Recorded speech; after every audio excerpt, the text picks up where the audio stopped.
നെന്മാറ ഇരട്ടക്കൊലപാതക കേസിലെ പ്രതി ചെന്താമര കൊലപാതകം നടത്തിയത് ആസൂത്രിതമായെന്ന് പാലക്കാട് SP അജിത് കുമാർ. കൊലപാതകത്തിന് ശേഷം 1.5 ദിവസം പോത്തുണ്ടി മലയിൽ തങ്ങി പോലീസിന്റെ നീക്കങ്ങൾ നിരീക്ഷിച്ചു. 6 പേരെ കൊലപ്പെടുത്താനായിരുന്നു ചെന്താമരയുടെ പദ്ധതിയെന്നും സൂചന. നന്നായിട്ട് ചോദ്യം ചെയ്തു. ആ ചോദ്യം ചെയ്തപ്പോൾ ഇയാൾ കുറെ കാര്യങ്ങൾ റിവീൽ ചെയ്തിട്ടുണ്ട്. ഒരു പ്രാഥമിക അന്വേഷണത്തിൽ ഇത് പ്ലാൻഡ് മർഡർ തന്നെയാണ് നമുക്ക് തോന്നുന്നുണ്ട്. 36 മണിക്കൂർ നീണ്ട കൃത്യമായ അന്വേഷണത്തിലൂടെയും പരിശോധനയിലൂടെയുമാണ് കുറ്റവാളി ചെന്താമരയെ പോലീസ് പിടികൂടിയത്.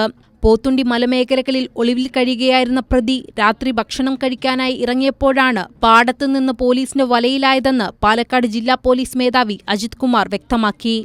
1.5 ദിവസമായതുകൊണ്ട് ഭക്ഷണം ഇയാൾക്ക് കിട്ടിയിട്ടില്ല. ഇയാൾ താഴത്താണ് ഇറങ്ങിയിട്ട് വീട്ടിലേക്ക് വന്ന വഴിയിലാണ് നമ്മുടെ ഡിപ്ലോയ് ചെയ്തിട്ടുള്ള പോലീസ് പാർട്ടി ഇയാൾക്ക് പിടിച്ചത്. ചെന്താമരയെ ഭാര്യ ഉപേക്ഷിച്ചത് സുധാകരന്റെ കുടുംബം കാരണമാണെന്ന് പ്രതി കരുതി. അന്ധവിശ്വാസത്തിന്റെ ഭാഗമായി ഉണ്ടായ പരസ്പര വൈരാഗ്യമാണ് കൊലപാതക കാരണം. പ്രതിക്ക് കടുവയെപ്പോലുള്ള സ്വഭാവമാണെന്നും SP കൂട്ടിച്ചേർത്തു. ഇയാളുടെ ഒരു വിശ്വാസമാണ് ഇയാളുടെ ഫാമിലി ഡിവൈഡായി ഭാര്യ ഉപേക്ഷിച്ചിട്ട് പോയി.